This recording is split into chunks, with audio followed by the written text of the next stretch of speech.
Louvado seja o nome do Senhor Jesus. Que a graça e a paz do nosso Deus esteja entrando no seu lar de uma forma especial.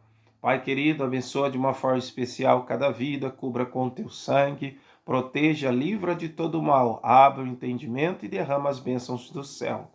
Mais uma vez, estamos aqui para falar um pouco neste segundo vídeo sobre o livro de Juízes.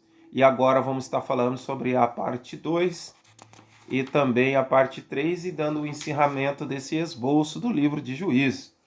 A parte 2 vai estar falando sobre a apostasia, cativeiro e libertação de Israel, que vai do capítulo 3 ao 5 e o capítulo 16. O aluno deve fazer uma lista de todos os juízes com os seguintes fatos a respeito de cada um. Primeiro, de quem este juiz livrou Israel? Segundo, por quanto tempo ocupou ele o cargo? Terceiro, quais os fatos importantes referente a ele? Houve 12 juízes, incluído Abimeleque, que foi um usurpador. O que isto lhe sugere? Mateus capítulo 19, verso 28, e Isaías capítulo 1, verso 26. Três fatos importantes referente aos juízes devem ser considerados. Eram chamados por Deus? Eram dotados de poder especial?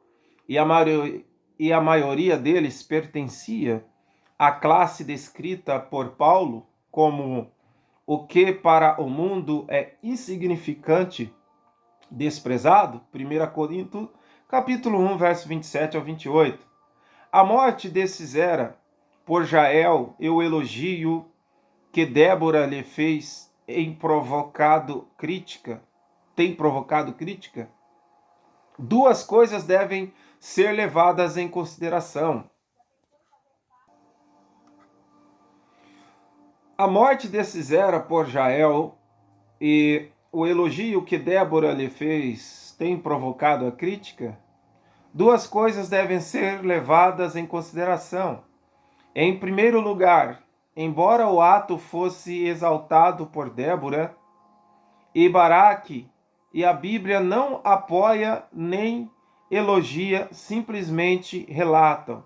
Além disso, devemos lembrar que os costumes padrões da época em que Jael vivia eram diferentes dos nossos. Citados, o que disse determinado comentarista inglês?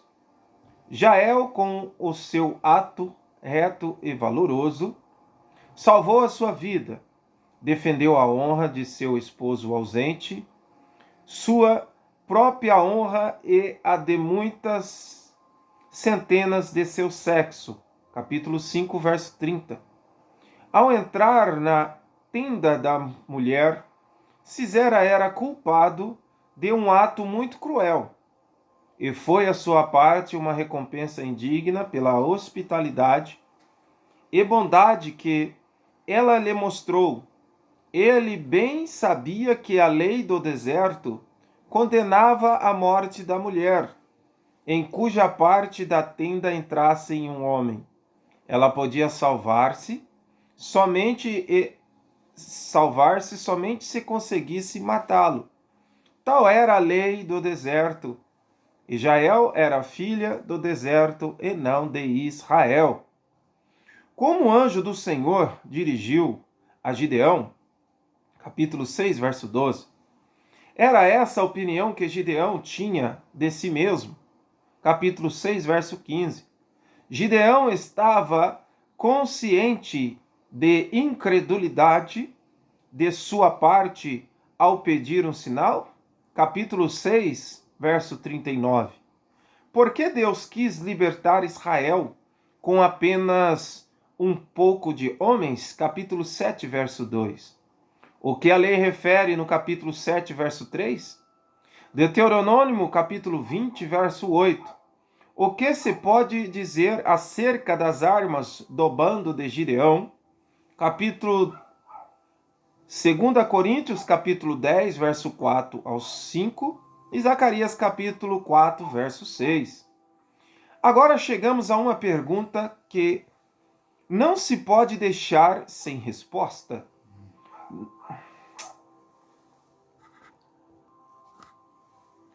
O que se pode dizer acerca das armas do bando de Gideão? 2 Coríntios, capítulo 10, verso 4 ao 5 e Zacarias, capítulo 4, verso 6.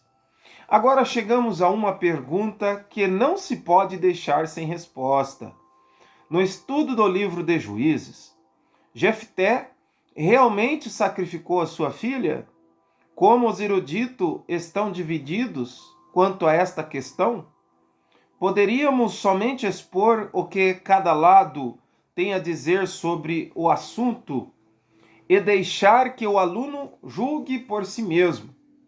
Alguns creem que, como os sacrifícios humanos eram proibidos pela lei, Levítico capítulo 18, verso 21 e capítulo 20, do verso 2 ao 5, o sacrifício da filha de Jefté deve ser tomado como uma espécie de dedicação da jovem à virgindade perpétua, capítulo 11, verso 36 ao 40.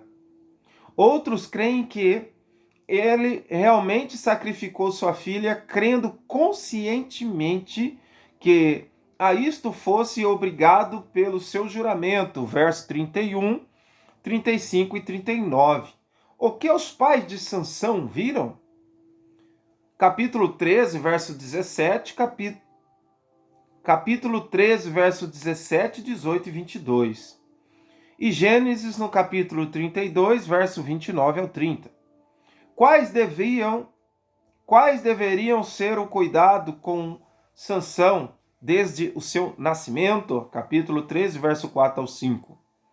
Com quem ele se parecia neste particular? Lucas capítulo 1, verso 13 ao 15. Sansão tinha de se separar para o Senhor? Capítulo 13, verso 5. Permaneceu sempre separado? Capítulo 14, verso 1 ao 3. Qual era o segredo da força de Sansão? Capítulo 13, verso 25. Sansão andou sempre segundo o Espírito? Capítulo 16, verso 1 ao 24. A que ponto chegava a força de Sansão? Capítulo 14, verso 5 ao 7. O que podemos dizer sobre a fraqueza de Sansão? Capítulo 16, verso 1 ao 17. O que causou a queda de Sansão? Capítulo 16, verso 19 e capítulo 13, verso 5. No tópico 3, vamos estar falando sobre o encerramento desse estudo de Juízes. A anarquia de Israel, que vai do capítulo 17 ao 21.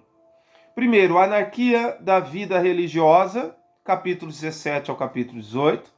Segundo, a anarquia da vida moral. Segundo, a anarquia da vida moral, capítulo 19. E terceiro, a anarquia da vida nacional, capítulo 20 e capítulo 21. Terceiro, anarquia da vida nacional, capítulo 20 ao capítulo 21. A primeira metade do livro de Juízes dá-nos um breve resumo de algumas das apostasias de Israel durante 450 anos, em que governaram os juízes. Os capítulos 17 a 21 fornecem uma descrição mais clara de um desses períodos. O último versículo do livro oferece-nos uma explicação das terríveis condições que prevaleceram nesta época. Louvado seja Deus. Senhor, te agradecemos por esta oportunidade, em nome do Senhor Jesus. Colocamos diante da tua presença mais esse esboço do livro de Juízes. O próximo esboço estaremos falando sobre o livro de Ruth, o 8º livro. Que o Senhor continue abençoando a vida de cada um, a cada lar, em nome de Jesus. Que a graça continue em vossos corações. Amém.